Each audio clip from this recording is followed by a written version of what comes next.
Ya, Assalamualaikum warahmatullahi wabarakatuh.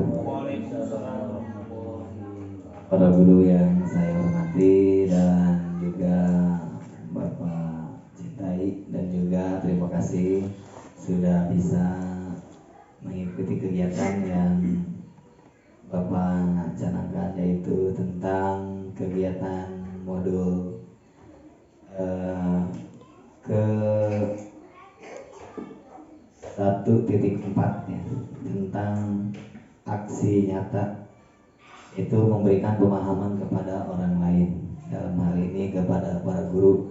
Mudah-mudahan kebaikan para guru semua dibalas oleh Allah dengan pahala yang berlipat ganda. Amin ya Allah ya rabbal alamin. Kalau untuk perkenalan, dalam modul ini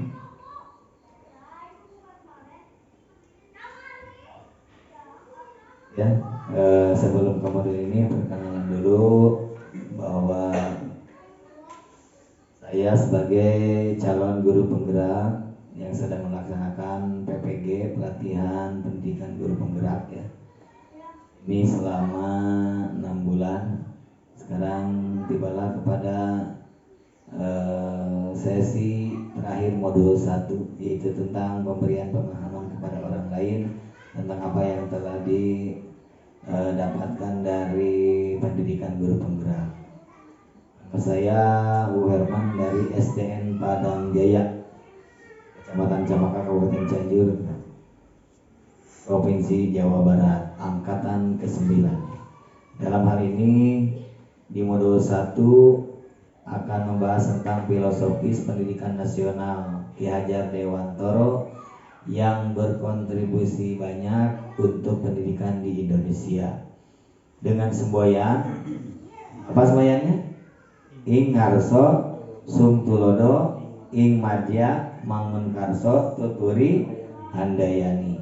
Ini adalah semboyan filosofis pendidikan Ki Hajar Dewantoro untuk pendidikan di Indonesia, yang dimana tentang ing ngarso sum tulodo itu artinya dari depan memberikan contoh tauladan ya, dari tengah ing madya mangun karso itu memberikan motivasi, dan tuturi handayani dari belakang. Jadi guru itu membimbing siswa dari belakang, yaitu memberikan instruksi-instruksi. Jadi anak sudah mulai mengeksplorasi kekuatan yang ada dalam dirinya, pengetahuan yang ada dalam dirinya. Jadi tidak langsung kalau ing madya mangun karso dituntun dan cara nulis begitu ya anak itu. Jadi selamanya dituntun. Kalau sudah tuturi handayani itu siswa yang berkolaborasi, siswa yang beraktivitas, yang disebut dengan berpusat pada siswa atau student center. Di sini supaya lebih memahami, Bapak minta contoh 1, yaitu ing ngarso sum tulodo. Contohnya apa? Jadi ya, mengucapkan salam itu ya, memberikan contoh. Yang kedua apa? Ing madya mangun karso, itu dari tengah. Guru memotivasi dari tengah. Contoh memotivasi seperti apa? Kak Fitri, contoh memotivasi kepada siswa ya, memberikan dorongan supaya belajar, menghafal gitu ya. Yang terakhir ing madya mangun karso, itu contohnya Pendra dari belakang. Jadi guru hanya memberikan instruksi ya. Contohnya, kata-katanya silahkan kalian memberikan tanggapan kepada pemahaman temannya kalau dalam diskusi gitu ya. Jadi anak yang bekerja, anak yang berpikir, guru hanya melihat gitu ya, paling menginstruksikan gitu ya. Itu sudah mendewasakan siswa itu ya. Jadi siswa sudah berkolaborasi, mengeluarkan ide-idenya guru hanya membimbing. Itu adalah filosofis pendidikan nasional siapa? Ki Hajar Dewantoro. Selanjutnya di dalam filosofis pendidikan Ki Hajar Dewantoro ada yang dimaksud dengan kodrat alam dan kodrat zaman. Artinya siswa itu memiliki kodrat alam dan kodrat zaman. Jangan sampai kita mengajar di kelas itu tidak memperhatikan kodrat alam dan kodrat zaman ya. Kodrat alam itu sesuai dengan lingkungannya sendiri. Jadi kalau di lingkungan sekolah itu contohnya apa? Di lingkungan sekolah anak-anak di kampung di sini di Gunung Melati, lingkungannya agamis atau agamis tidak? Nah, agamis. Nah, jadi kita kalau mengajar kepada siswa, memberikan contoh-contoh kepada siswa itu harus sesuai dengan kodrat alam. Kalau di sini agamis, berarti kalau perempuan pakai kerudung, hijab. Ya. Kalau kita menentang kodrat alam siswa, maka kita sudah membunuh karakter siswa. Jangan pakai kerudung, oh, kan di sini kan kodrat alamnya agamis. Nah, jadi kita harus menyesuaikan apa yang kita sampaikan kepada murid, apa yang kita ucapkan kepada murid harus dengan sesuai kodrat alam siswa atau murid. Selanjutnya yang kedua kodrat zaman. Dalam menyampaikan pendidikan, dalam menyampaikan mentransfer ilmu di kelas itu harus sesuai dengan kodrat zaman. Kalau dulu itu calistung membaca, menulis, berhitung atau DDCH duduk dengan catat hafal itu sesuai aja. Siswa itu duduk, guru menerangkan, silakan catat, anak mencatat, silakan hafal itu dulu. Sekarang itu sudah teknologi, maka anak atau murid harus dihadapkan, harus dibuka apa yang ada dalam dirinya tentang kodrat zaman itu, tentang IT ya. IT apa? IT ya, tentang teknologi. Nah itu ya, belajar membuka web, belajar membuat email, kasih anak-anak sudah bisa ya, sudah bisa. Nah kodrat zaman itu, jadi sekarang kita kalau mengajar tidak boleh monoton, begitu, harus inovasi, gitu ya, harus inovasi. Contoh inovasi apa dalam pembelajaran? Menggunakan media pembelajarannya yang canggih seperti apa ini? Proyektor gitu. Infokus yang proyektor sama tidak? Oh, itu tanpa nama mereknya ya. Proyektor nama ininya ya, nama medianya ya. Apalagi yang digunakan di kelas? Handphone bisa ya? Jadi anak bisa lihat misalkan ada tugas, sekarang itu enak. Kalau anak cerdas itu kalau bawa HP di kelas, guru mau nulis soal, langsung anak bisa menjawab. Dari mana? Dari Google ya, nah itu. Atau yang sekarang itu ada yang AI ya. Nah itu tinggal nanyakan di sana, dibaca apanya soalnya langsung keluar jawabannya. Nah kita jangan kepada siswa jangan melarang itu. Kenapa jangan melarang? Ini sesuai kodrat zaman itu ya. Guru juga sama ya, kalau ujian kan di waktu susah ya. Nah kalau di kelas diberi tugas oleh guru langsung gitu. Bapak juga kalau mengadakan pelatihan di mana-mana suka disesuaikan dengan kodrat zaman. Silakan kakak-kakak kalau dalam pramuka, silakan bapak-bapak, apa yang saya inginkan buka di Google supaya pengetahuannya tidak monoton begitu ya. Kalau terus saja ceramah terus saja itu tidak enak, artinya tidak ada inovasi. Apalagi selain HP di kelas? Laptop, wah itu sudah laptop ya, sudah canggih sekali. Mudah-mudahan kita dalam memberikan pembelajaran di kelas kepada siswa tentang kodrat alam dan kodrat zaman bisa kita realisasikan di kelas ya. Amin ya Allah ya rabbal alamin. Dan yang filosofi selanjutnya tentang filosofis pendidikan nasional Ki Hajar Dewantara adalah menghamba kepada murid.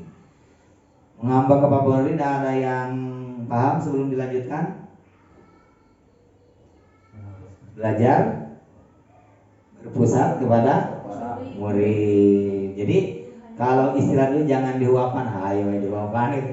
Kalau anak dihuapan sudah gede, dilepas tidak? Lepas, makan sendiri. Nah di kelas itu anak itu mengeksplor apa yang ada dalam dirinya, yang dia miliki, ya pengalaman yang dia ada dari rumah, dari mana saja. Nah, itu di kelas dieksplor apa yang ada dalam dirinya, sehingga kita menghamba kepada murid atau belajar berpusat kepada murid diibaratkan Ki Hajar Dewanto itu adalah kita sebagai petani, anak itu sebagai tumbuhan. Kalau tumbuhan itu perlunya disiram terus diberi pupuk, nanti hasilnya akan bagus tidak? Bagus. Nah siswa juga kita sebagai guru adalah sebagai fasilitator dari belakang. Jadi memberikan dan melihat potensi anak, ya. Menghamba kepada murid itu kita tidak boleh atau kita sebaiknya melakukan apa yang kita sampaikan kepada murid itu apa yang ada dalam diri murid. Contoh, saya suka matematika, saya suka IPS, itu jangan dimarahi oleh kita. Oh berarti dia potensinya di matematika. Artinya bukan pelajaran lain tidak boleh dipelajari, tapi fokus bahwa dia adalah matematika yang akan diunggulkan. Nanti ada di dalam lomba juga namanya MIPA ya, matematika dan IPA, ada itu lombanya. Sampai internasional ya ada ya, sampai internasional gitu. Kalau dalam di internasional atau di nasional juga cara menghitung cepatnya ada ya, dengan huruf berjalan kita langsung menghitung gitu ya. Nah itu juga inovasi ya, kita dicoba boleh.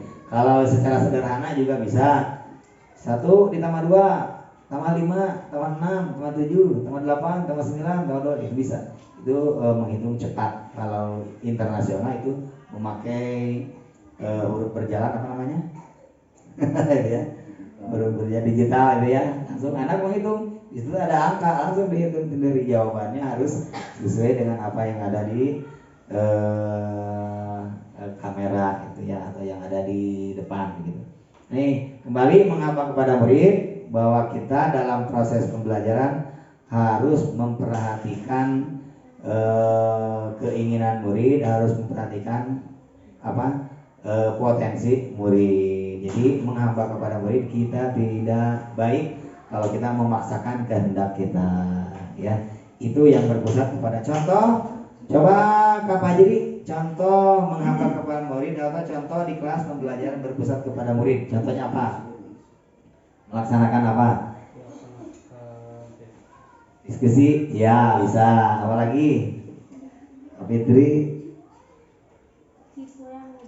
Siswa yang mengerjakan soal sendiri itu ya, itu kan berpusat kepada murid. Pak Hendra? Juga contohnya misalkan di pelajaran bahasa Indonesia, jadi siswa diberi tugas untuk membuat karangan tentang hobi dirinya sendiri atau hal-hal yang sering dilakukan tiap hari, dan dia disuruh mempresentasikan di depan kelas, dan kita bisa menyimak dan bisa tahu karakteristik anak tersebut yang sering dilakukan apa, hobinya apa. Jadi kita tinggal mengarahkannya. Iya, terima kasih, tepuk tangan untuk Pak Hendra. Ini ya, kita menghamba kepada murid atau berpusat kepada murid. Jadi guru memberikan instruksi ya. Banyak ya, masih banyak. Kita lanjut kepada materi selanjutnya, yaitu tentang peran guru penggerak. Nah, peran guru penggerak, semua guru seharusnya bergerak. Ada juga semua guru harusnya bergerak. Artinya bergerak itu ingin merubah kebaikan kita, ingin memperbaiki apa yang kita berikan kepada siswa, apa yang kita sampaikan kepada siswa. Bu Siti silakan, tidak dimasuk. Ada di luar. Dia yang pertama menjadi pemimpin pembelajaran, ya, menjadi pemimpin pembelajaran itu seorang guru penggerak atau seorang guru itu harus menjadi pemimpin dalam pembelajaran. Nanti berkolaborasi dengan rekan-rekan gurunya, gitu ya. Cara mengajar yang baik, cara mengajar berinovasi. Yang kedua apa?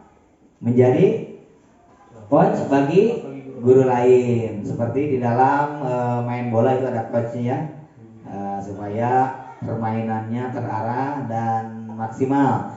Begitu juga guru dalam memberikan proses pembelajaran itu mengarahkan teman-temannya, seorang guru, ataupun menganalisis ataupun mengevaluasi ya, saling ya. Nah itu berkolaborasi dengan teman untuk apa? Untuk kemajuan. Yang keempat, mendorong kolaborasi ya, kolaborasi dengan teman, baik dengan guru matematika, dengan guru IPS, guru PAI, dengan guru kelas gitu ya, dengan kepala sekolah, dengan tukang dagang, itu bisa kolaborasi ya. Kalau kita memberikan tugas kepada anak, silakan untuk menghitung uang gitu ya, belanja, itu bisa. Yang keempat, mewujudkan kepemimpinan murid atau student agency ya. Jadi ditumbuhkan oleh kita kepemimpinan guru. Dan yang kelima, menggerakkan komunitas praktis. Insya Allah setelah kita ada komunitas pembelajaran PMM, nanti bersama-sama untuk mengerjakan PMM dipandu oleh operator Pak Wahid ya, untuk mengerjakan ataupun membuka tugas-tugas di PMM atau menggali ilmu, atau kita berbagi ilmu bisa. Kita sedang mengajar di video atau punya artikel dimasukkan ke PMM bisa gitu. Dan juga ada pelatihannya di PMM begitu ya. Ada tes dan pre-test itu ya, ada post-test, dan dalam PMM ada juga pelatihan. Kalau klik pelatihan maka kita akan mendapatkan sertifikat. Misalnya nanti komunitas praktis kita lebih kedepannya lebih kita laksanakan. Dan yang terakhir yaitu budaya positif ya. Di sekolah harus dibiasakan budaya positif. Waktunya sudah 30 menit ya. Berapa menit? 6 menit lagi itu ya. Budaya positif di sekolah itu harus digalakkan ya. Contoh budaya positif yang ada dalam profil pelajar Pancasila. Yang pertama, beriman, bertakwa kepada Tuhan Yang Maha Esa dan berakhlak mulia. Apa yang di sekolah kita yang sudah dicanangkan tentang beriman dan bertakwa? Ya, berdoa sebelum belajar dan sesudah belajar. Apalagi yang di sekolah kita? Membacakan, melafalkan Asmaul Husna. Apalagi? Surat-surat pendek. Membaca surat-surat pendek. Apalagi yang setiap hari Jumat? Sholat duha bersama. Itu adalah memberikan budaya positif kepada siswa, yang tujuan intinya di sekolah terjadi ataupun terlaksana budaya positif ya.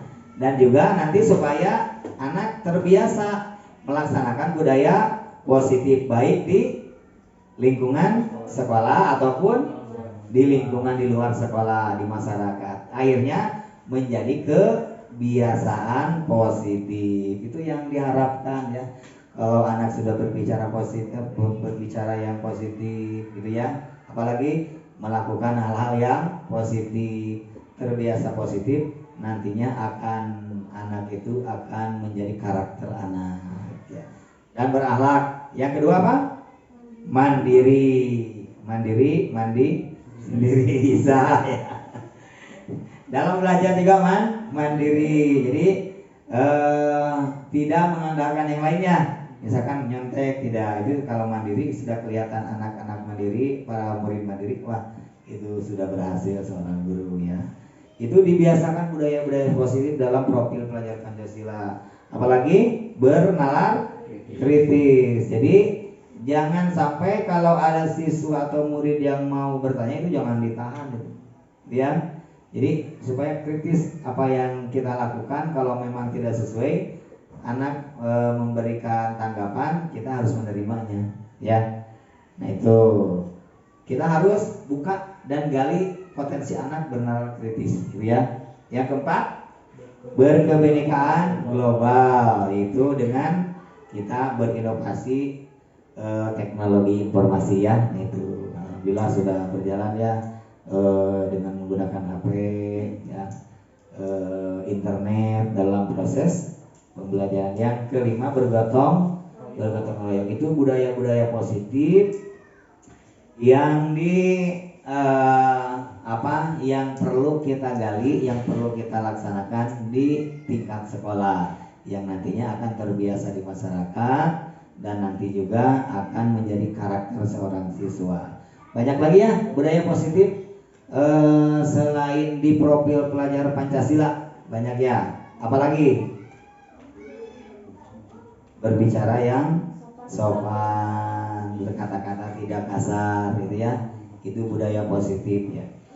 Dan selanjutnya tentang teori motivasi, hukum dan penghargaan. Nah, di sini biasanya banyak penyanggahan gitu ya.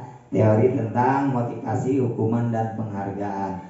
Teori ini yang memberikan gambaran seorang murid atau memberikan gambaran murid dalam melakukan sesuatu itu karena ada pertama motivasi. Dari siapa motivasinya?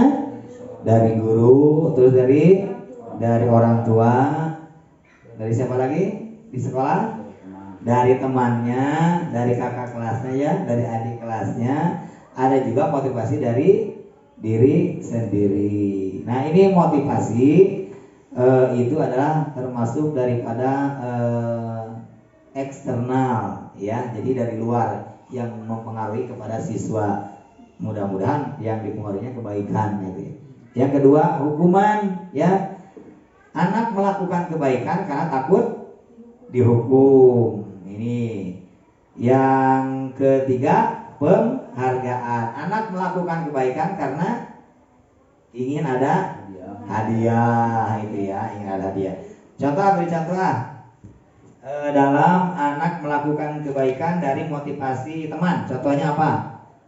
Pak Jia, Ibu Jia.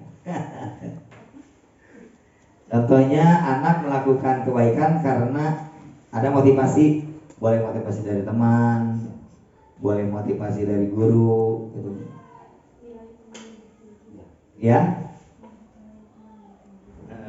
dipengaruhi oleh teman sendiri. Karena apa? Oleh teman akrabnya, gitu ya. Kalau oleh teman baiknya, gitu. Aduh, gak tahu sekolah ya, karena punya teman itu dimotivasi oleh teman. Yang kedua, ada hukuman, tidak melakukan pelanggaran yang ada di sekolah karena takut dihukum. Contohnya apa? Tidak mengerjakan tugas atau PR. Iya, jadi tidak selalu mengerjakan tugas gitu ya, karena takut dihukum. Jadi akhirnya jadi rajin gitu ya, karena rajin takut dihukum. Itu juga motivasi, itu juga pengaruh anak melakukan sesuatu karena takut dihukum. Yang ketiga penghargaan. Contohnya Jika dikasih soal menjawab benar, misalkan dikasih permen. nah itu penghargaan. Apalagi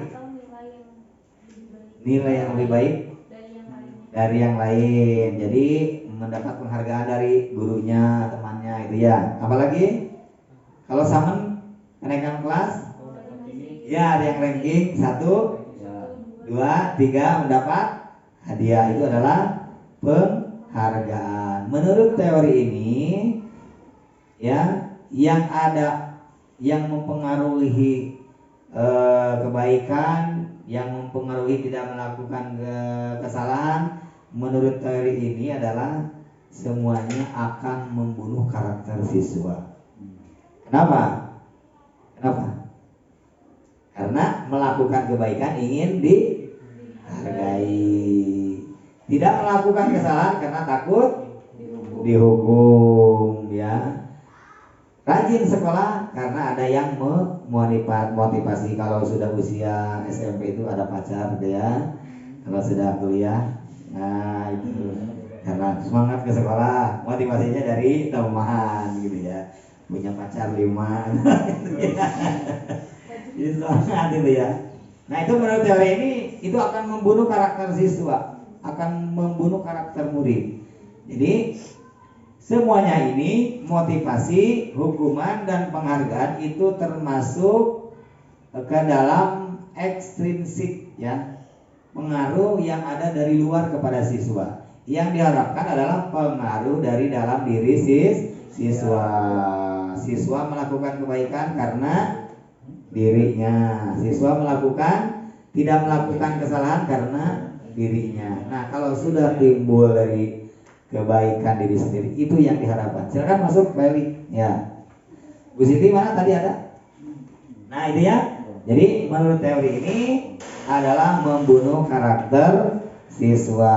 Jadi posisi kebaikannya nanti katanya akan berkurang gitu. Yang paling baik adalah pengaruh intrinsik, itu dari dalam dirinya. Dan selanjutnya keyakinan sekolah atau keyakinan kelas. Ini asalnya kalau dulu itu adalah peraturan sekolah atau peraturan kelas, ya. Peraturan kelas atau peraturan sekolah nanti diubah sekarang menjadi keyakinan kelas. Perbedaannya itu sedikit ya antara keyakinan kelas dan peraturan. Kalau keyakinan kelas, kata-katanya itu adalah berbudaya positif. Kalau peraturan sekolah itu kata-katanya tidak tegas gitu ya. Seperti tidak boleh berkata-kata kasar. Kalau di keyakinan kelas ya menggunakan bahasa yang santun gitu. Nanti di kelas dibuat ya masing-masing bersama-sama siswa di kelas, supaya anak itu kalau melakukan kesalahan nanti ditampilkan keyakinan kelas. Oh iya ya, kan di kelas saya ada keyakinan kelas. Kalau berbicara kasar, oh harus berbicara santun. Nanti anak akan dari dalam dirinya sendiri akan mengubah posisi dirinya dengan adanya keyakinan kelas akan bermanfaat. Contoh keyakinan kelas, Pak Hendra, satu. Contohnya dalam kebersihan, Pak, misalkan anak-anak suka jajan dibawa ke kelas, gitu. Jadi kadang-kadang ada anak yang membuang sampah di kelas tidak pada tempatnya. Jadi keyakinan kelasnya mungkin buanglah sampah pada tempatnya. Kalau peraturan kelasnya mungkin tidak boleh membuang sampah sembarangan. Ya, kalau buanglah sampah pada tempatnya kan enak ya kadang-kadang. Atau silahkan menyimpan sampah di tempatnya, itu ya. Contoh Pak Eli, apa keyakinan di kelas? Satu aja. Ketika ada anak yang jahil sebenarnya, atau pada masa sekarang itu kita kenal istilah bullying ya. Ini memang marak sekarang ya. Nah, salah satu caranya kita kan harus menyadarkan anak, tapi anak itu merasa tidak dihakimi ya, betul. Gitu. Tapi dituntut untuk menyadarkan itu anak mungkin. Ya mungkin dengan bahasa yang halus kita tanya, contohnya apa yang telah Asep semuanya, apa yang telah Asep lakukan kepada si Asep. Iya, betul. Ya, dengan cara yang halus sampai dia sadarlah bahwa berkata seperti itu atau menyakiti fisik itu temannya akan merasa tersakiti Usep itu. Dia akan menyadari bahwa dia pun kalau digitukan akan merasa sakit sehingga akan menyadari. Temukan Pak Eli ya. Itu ya keyakinan kelas kita buat itu dengan betul dengan kata-kata yang halus supaya dia menyadari diri sendiri ya. Karena waktu sudah ya lalu nggak apa-apa lah. Nanti kita sambung kepada waktu yang akan datang karena sudah waktunya NBK. Terima kasih. Assalamualaikum warahmatullahi wabarakatuh. Waalaikumsalam warahmatullahi wabarakatuh. Terima kasih.